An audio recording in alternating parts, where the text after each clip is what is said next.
What's your shirt say? Dungeons and Doomed Wizard. Yep. It was somebody suggested it on my channel that I should make a game called Dungeons and Doomed Wizards, so I low key am. I've been Yep. working on it. Been working on it for about a year now. These things take time. In the beginning, the universe was created. This has made a lot of people very angry and been widely regarded as a bad move.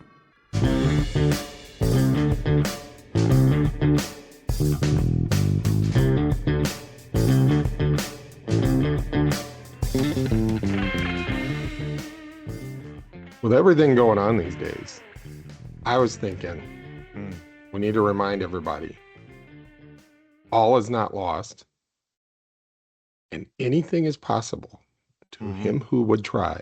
No, we all have a part to play in all this, right? However small. Yeah.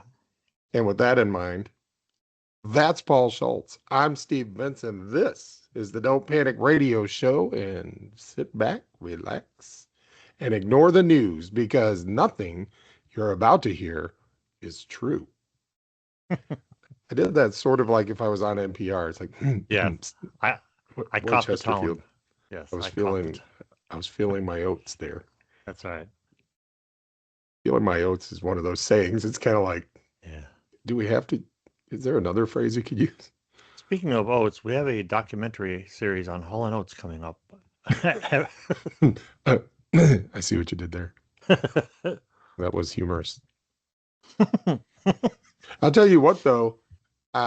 We finally, after many, many months, dare I say years of waiting, we have another softcore history for you guys today.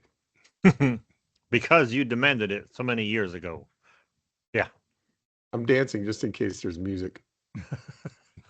That's me in life. What is that in Steve's background?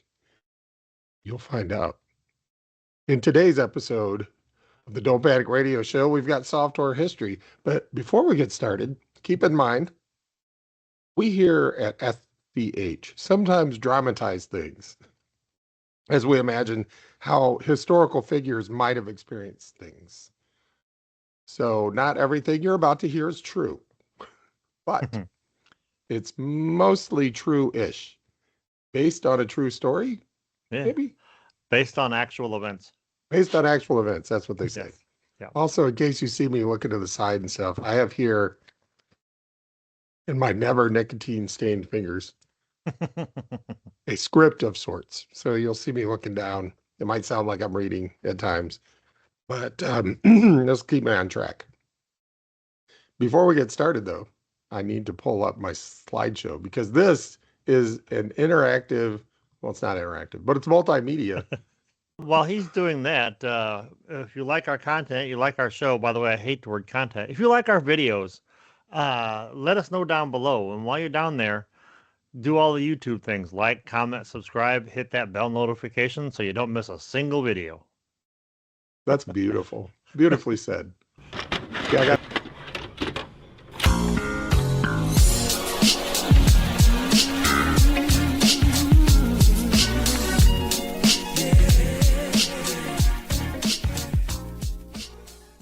Today's story is about someone who might have been lost to history if it had not been for one journalist's determination and a eureka moment at a flea market. But I'm getting ahead of myself. All right, imagine for a moment you live and work in the city. You get up every single day, you have breakfast, you walk to the bus or the subway, and you ride the bus or the subway to your job. You have work friends. You know, it's the kind of office where somebody plans birthday parties. You like your job. It even allows you to work on your hobby using like work supplies. It's a good job. Now, there have been some tough times over the past however many years. Technology and politics have run over the old ways. It's an exciting time, but also kind of scary. But you keep going into work, keep doing your job, just focused on what you can control, right? That's what they tell you. Don't worry about the things beyond your little world. Get up, go to work, enjoy your hobby, go home, enjoy your family. Do it all again the next day. World events are concerning. You try to monitor the news, but you try not to, doom scroll. Even though things are changing fast here in the first half of the century, you're no Luddite and you're no conspiracy theorist. Awful stuff has happened before, and things always seem to kind of work out. Just focus on what you can control. Don't worry too much about the news. Don't worry too much about stuff you can't control and stuff that, probably won't affect you anyway until it does. As they say, you may not be interested in war and politics, but war and politics is interested in you. One morning, you wake up to the news that your country is no longer a democracy. Another government is now in power. The unthinkable has happened. Over the past few weeks, past few weeks and months, a lot of people have threatened to flee if the threats continued. And many actually did leave. And you stayed because, dang it, this is your country. This is your city. And you're not about to leave just because some usurpers have decided to take over. Now, this might sound a little far-fetched, or it might sound all too familiar, but it's a story experienced by millions of people in the city of Paris. On June 14th, 1940, German accents blasted from loudspeakers announcing an 8 o'clock p.m. curfew in the French capital. Hitler's troops were marching in the streets, and every fear was coming to pass. And the Gestapo did not waste any time. They started spying, arresting, and torturing people. They were rooting out resistance, tamping down dissent, and looking for Jews. Photographing the occupiers was strictly forbidden. Anyone caught taking pictures outside was arrested and sent to a concentration camp. Fast forward a half a century.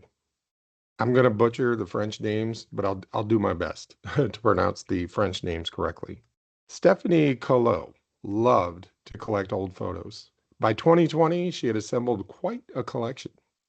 But she was not prepared for what she would find that day in Barjac, France. She picked up the old photo album. Interesting photos of what looked like wartime Paris. Not very well done, pretty amateurish.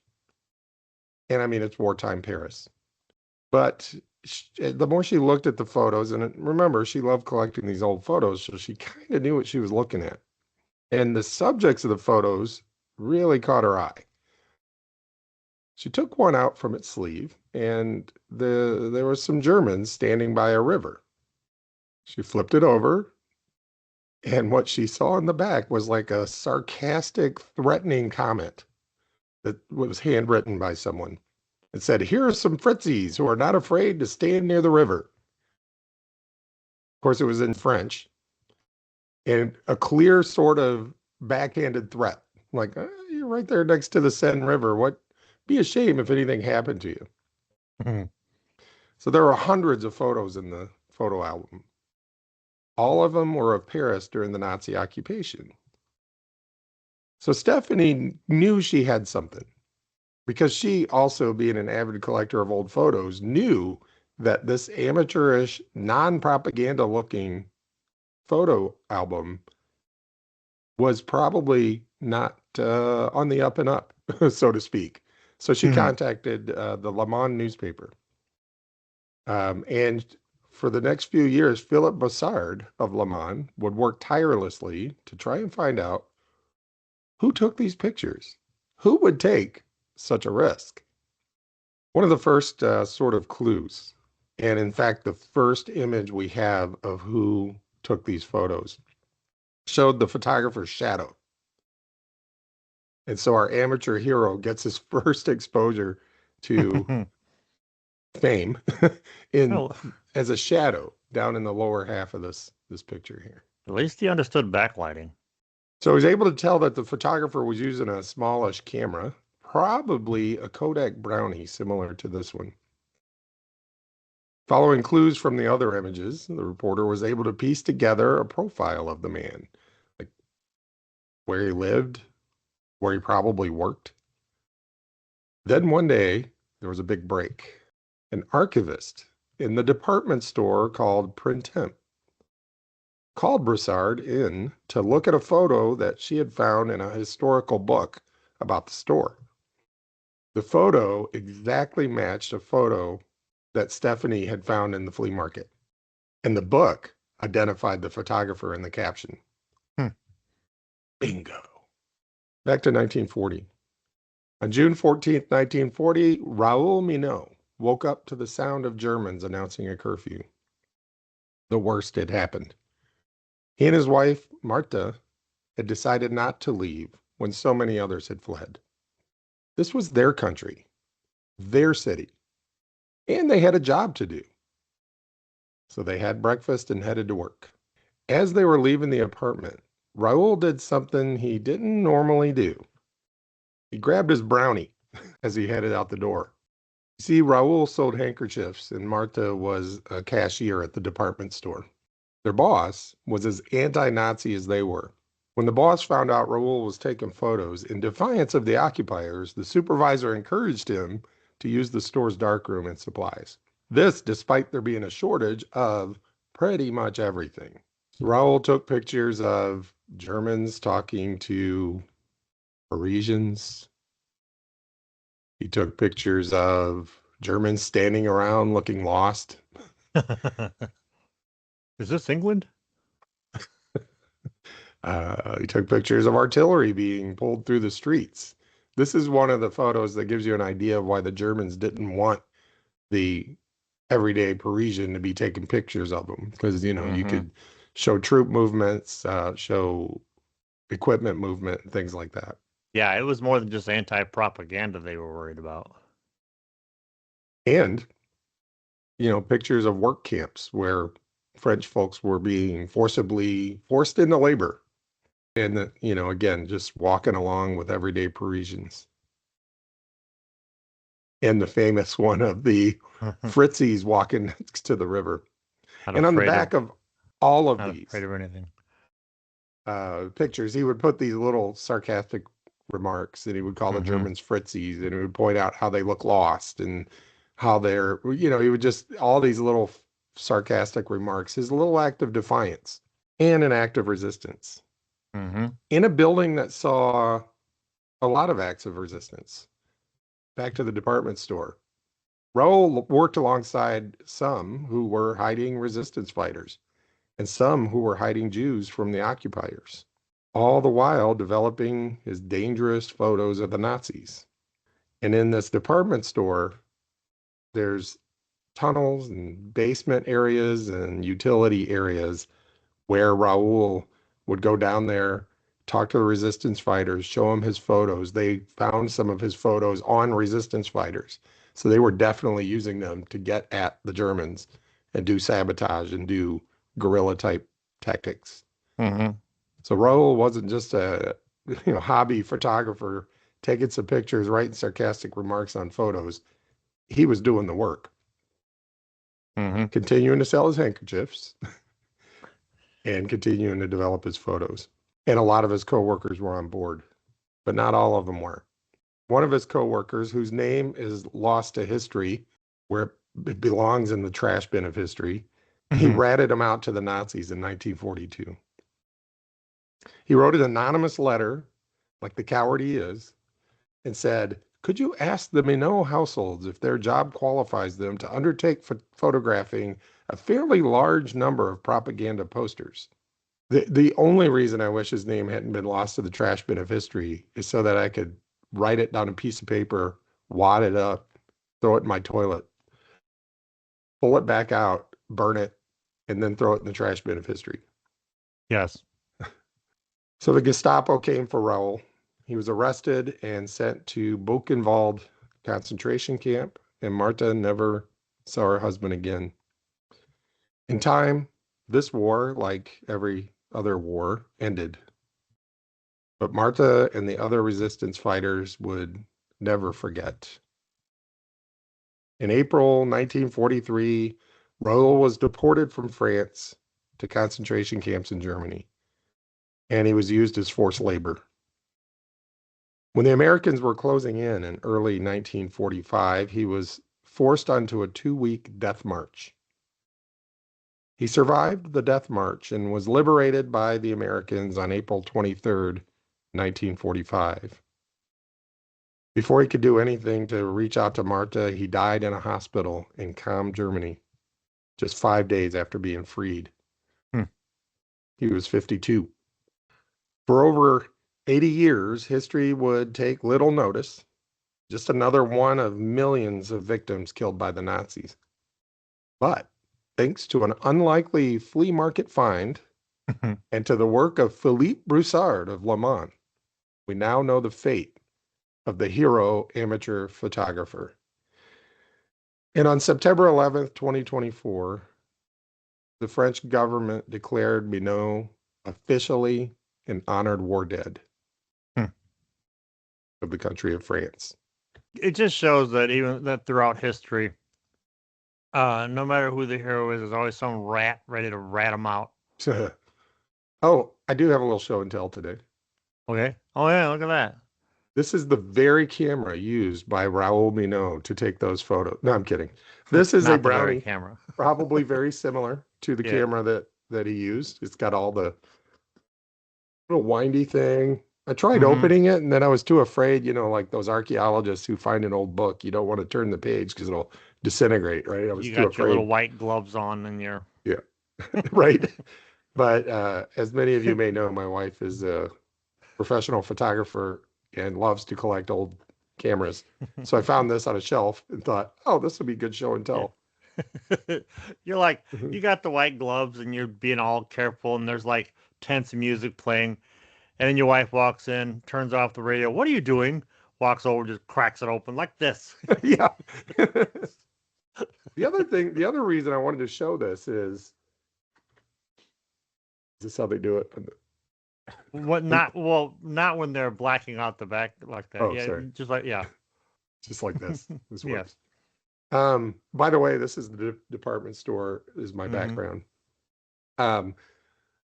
This camera, like in those days, it would have been like, oh, he used a small compact camera, right? Because this would have been, that was one of the reasons this was such a popular camera, is because it was small and compact compared to what everybody, what the professionals used and stuff.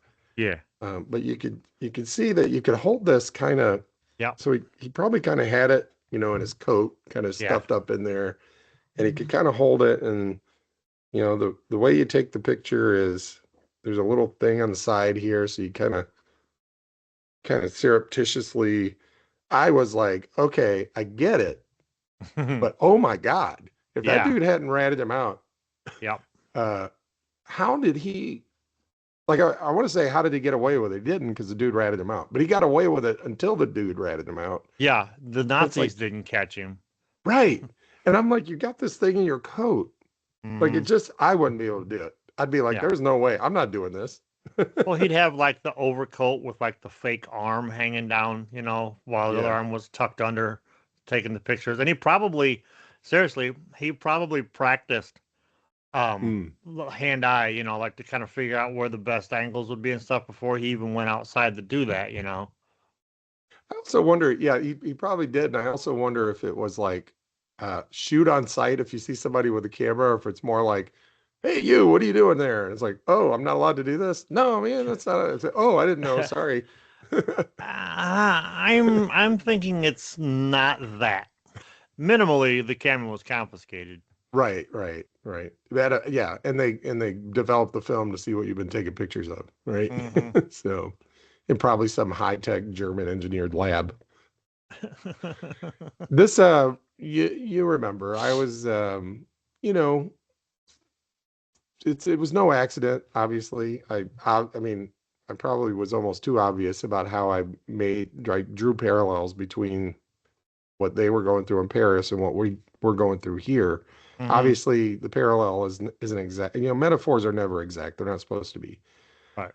But it did cheer me up a little bit to read about this guy. I just ran across it. All of this discovery, like it was 2020 when she found the album, but it took 4 years for this reporter to figure out, and he was Mm-hmm. publishing these stories, and people were like following the stories about how he was trying to figure out who took these pictures. And it took 4 years before this archivist in this department store like saw a photo, and she's like, this was in the paper recently. This guy's looking for who Yeah, took this picture, and look, there's his name. that's one of those great moments. So I read this in like October, no, it was November, because it was Mm-hmm. after, Trump won the election, and I Mm-hmm. was just down in the dumps, like what's going to Mm-hmm. happen? And it's all hope is lost. We'll Yeah. never make it. We're doomed. Then I read Yeah. this thing and I was like, that dude, like he probably, had his downtimes. But get involved in something, do something, no matter how small it might seem. Mm-hmm. Just Yeah. do a little something. Like I'm in my dude was 52 when he died, which means he was like 50, 49, 50 when all this started. Mm-hmm. Like obviously, yeah, you could pick up a rifle, but is that the best use of you? Right? Right. Uh, Right. at this point in my life, it's probably not the best use of me. I probably have other skills. This dude used one of his hobbies, Mm-hmm. and his access to the department stores, his access to those, tunnels and stuff. Like, Mm-hmm. look around you, see what you have access to, see what you can do, what your little small part is. And we don't have yet Nazis marching around the streets with guns ready to shoot us if they see us with a camera, right? Right. We still have more freedom than the Parisians did, which means what excuse do we have of not doing a little something? And here's the other thing I liked about the story. He didn't make it his whole life, right? He still Yeah. went to work. He still sold handkerchiefs. He still went home, Yeah. had dinner with his wife. I mean, Working 9 to 5, selling them handkerchiefs. what a way to make a living. I think they had like a handkerchief salesman conventions. This is the latest in handkerchiefs. Imagine being a handkerchief salesman, not like he was a salesman at the department store that worked the floor. Mm-hmm. And, handkerchiefs were one of the things that, you Mm-hmm. know, amongst a bunch of other stuff, ties and cigar Perfumes and clippers, uh, cufflinks. cufflinks. Yes, thank you. Hats. I mean, I Yeah. imagine if they heard us talking, they'd be like, what's wrong with you? A handkerchief salesman selling a hat? That's a craft, my man. You got to fit it. You got to make sure it lines up with the face. It's like there's a lot to selling hats. How You dare you, see, sir? you're like a hat salesman, and you look over, and the guy over there who sells handkerchiefs is selling a hat. You just walk up and go, "Wow, get that hat out of your hands." Or, somebody comes up to the hat guy and says, Raul couldn't make it in today. Could you cover the handkerchief station? Like, no. You think Raul Like could cover the hat station? I can't cover the heck. Like, what is there to sell in handkerchiefs? That's what I don't it's know, like. or you go to Walmart any given day to buy paint, and it's not my day. I don't work. This isn't my department. This is in my department exactly. Like that handkerchief's a little too big for your nose. You want one of these over here. You know, that's funny. It It's didn't occur crazy to to me think. until we were doing this. We were rehearsing for this show. It didn't occur to me how weird that was that he was a handkerchief salesman. Like the cutthroat handkerchief industry. Yeah. I There's don't another know. guy. I really I really missed the concept of the department store. Yeah. We sort of had them. We were on the tail end of them because like you go Yeah. into J.C. Penney's and there'd be counter workers, and Carson Sears Peary had it. Scott. Yeah, but not like this. What you have behind you. Right. This was opulence, man. This was like Yeah. perfection. I used to love going to Marshall Fields in Chicago. I felt like I walked into a different universe when I was Well, a you're from kid. Indiana, so you did. Yeah, and I would just walk in there and it would just be this magical, like I felt like I could fly. I'd Hmm. walk in there and see these giant decorations and everything. They probably Yeah. still do that, but I'm old and jaded now. So, Yeah, like if you went to Macy's in New York City, yeah. they probably have, Probably in handkerchief Chicago even, salespeople. Yeah. handkerchief salesman. That's what I want to be, a handkerchief salesman. Like that monster.com commercial. Yeah. I want to claw my way to middle management. I I want mean, to be a maybe handkerchief salesman that takes pictures of Nazis. maybe you have to learn how to use the monogram machine or something. Like, because you want Ooh, your I hadn't handkerchief thought of that. monogrammed. And maybe you get Yep. like custom size, custom color, you Yep. know, and then you get the monogram. That's a good point. I hadn't thought of that. That's a If we great have any point. retired handkerchief salesmen watching this video, let us know down below. Yeah, we'll have you on the show. You can tell Yeah. your story about handkerchief sales. We have done shows about Stranger Things. We have done shows about Stranger Things. And Stranger Things, yes. All that's just to say Yeah. this. Study history. It gives you ideas on things you can do, and it'll lift your spirits. Mhm. Because as bad as things are, they're not as bad as 1940 Paris being occupied by the Nazis Right. yet. Yeah. And if they do get that bad, we'll probably be not the first against the wall, but probably in the first few dozen because of our show. Yeah. Yes. Absolutely. I know we're high on that radar. All right, for Raul Minot and his wife Marta, and for Paul Schultz, I'm Steve Benson. This has been Softcore History on the Don't Panic Radio Show. And most of what you just heard was not true. Well, but a lot of it was. Well, most of it was true. A little bit of it was dramatized. Now Roll go credits. take on the day. Français, ne soyons plus esclaves, sous le drapeau rallions-nous, sous nos pas brisons les entraves, 89 réveillez-vous, 89 réveillez-vous, frappons du dernier anathème. One thing y'all need to know is I'm using Google Slides, and I'm not the world's best Google Slide operator. So, yeah, bear with us. This presentation, Steve, won't affect your grade. So you.